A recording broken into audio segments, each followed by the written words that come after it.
existen varios modelos de evaluación de riesgo. Hay un modelo de riesgo que es el más sencillo, que es un modelo cualitativo, donde se ubica el riesgo en una matriz, ¿sí? Y es fácil de asimilar el resultado, y normalmente los resultados a nivel gerencial se presentan en este tipo de matrices, que ya vamos a ver más adelante.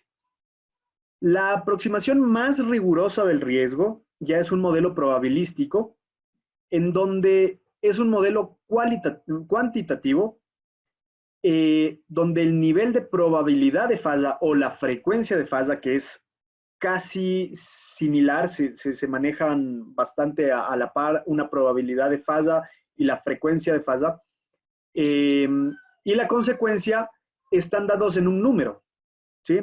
Entonces, por ejemplo, la probabilidad de falla podemos estimarla en frecuencia, es decir, el número de fallas al año que tiene un equipo, y la consecuencia lo podemos determinar en dinero, ¿sí? Esto, una falla de este equipo me va a costar, por ejemplo, me cuesta, qué sé yo, $1000 al año, ¿sí? O también se puede estimar en área, en el caso de una fuga, por ejemplo, de un derrame de un tanque atmosférico, se habla de área contaminada, ¿sí? Esa es otra forma de ver la consecuencia. Y después tenemos una aproximación híbrida, que son modelos indexados, en donde se dan calificaciones a ciertos parámetros y se van dando puntajes de acuerdo a las condiciones de operación, condiciones de inspección, condiciones de diseño, etcétera. Se van asignando ciertos puntajes y de acuerdo a ese puntaje se estima un riesgo relativo.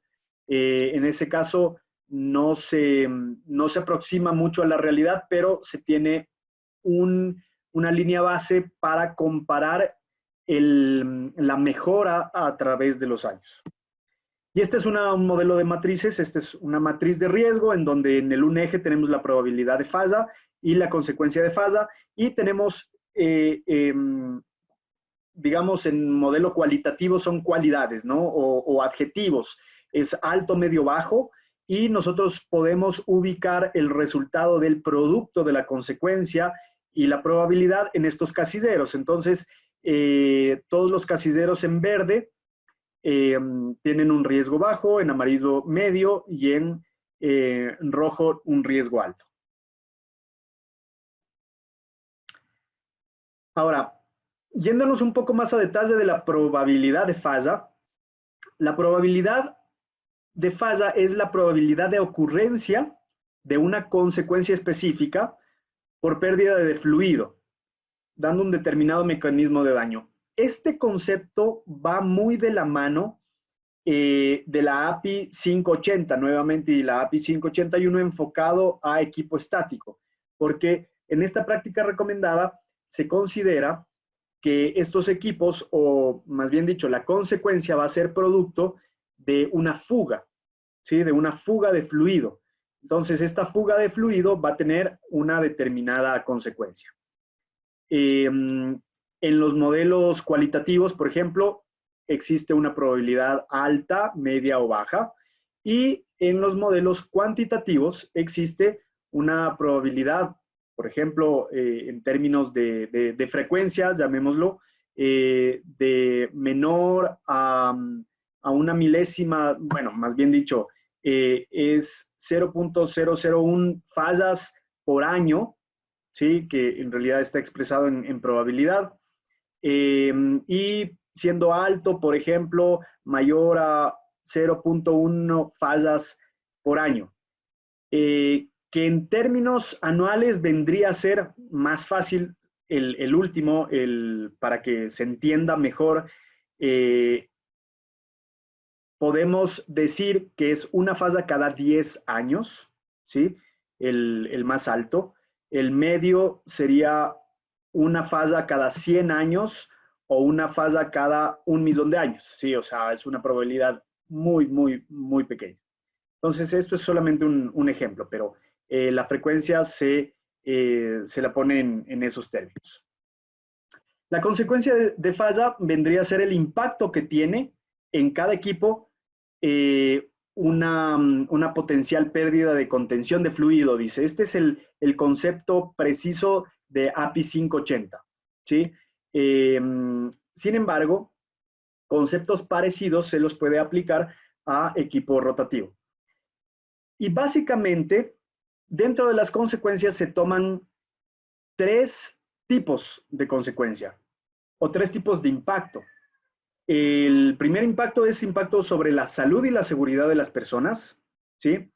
El otro tipo es el impacto al medio ambiente y el otro tipo es el impacto económico. Entonces, se hace un análisis de los 3 impactos, se establece una consecuencia de cada uno y luego se suma para establecer la consecuencia final. Y luego tenemos la consecuencia de falla. ¿Qué tipo qué es lo que vamos a tomar en cuenta para establecer la consecuencia de falla? Entonces, aquí tenemos, en el caso de equipo estático y de API 580, tenemos eventos inflamables, por ejemplo. En el caso de recipientes a presión, en el caso de hidrocarburos en general, tenemos eventos inflamables, tenemos los derrames tóxicos, tenemos derrame de cualquier otro tipo de fluido, consecuencias medioambientales, tenemos consecuencias por interrupción de negocio y el impacto por mantenimiento o reconstrucción del equipo. Entonces, todos estos factores se analizan dentro de los cálculos para establecer una consecuencia de falla final.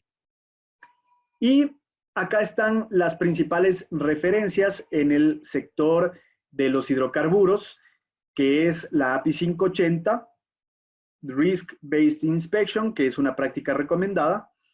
Está también la ASME, tiene un documento bastante completo también, que es la PCC3, Inspection Planning Using Risk-Based Methods, que es un documento bastante similar al API 580, que es conceptual. Sin embargo, el ASME PCC3 tiene algunas tablas adicionales en temas de corrosión y en otros temas un poco más detallados. Y por otro lado, en Europa es bastante conocido el Purple Book, que habla de las evaluaciones cuantitativas de riesgo. Son unas guías para establecer una evaluación cuantitativa de riesgo. Ahora, en un modelo cuantitativo, como ya les había explicado antes, esto es lo que vamos a tener básicamente. Sabemos que el riesgo, ¿sí? El riesgo, uno de los conceptos principales, es que el riesgo es igual a la probabilidad de falla por una consecuencia específica, ¿sí? De un mecanismo de daño específico.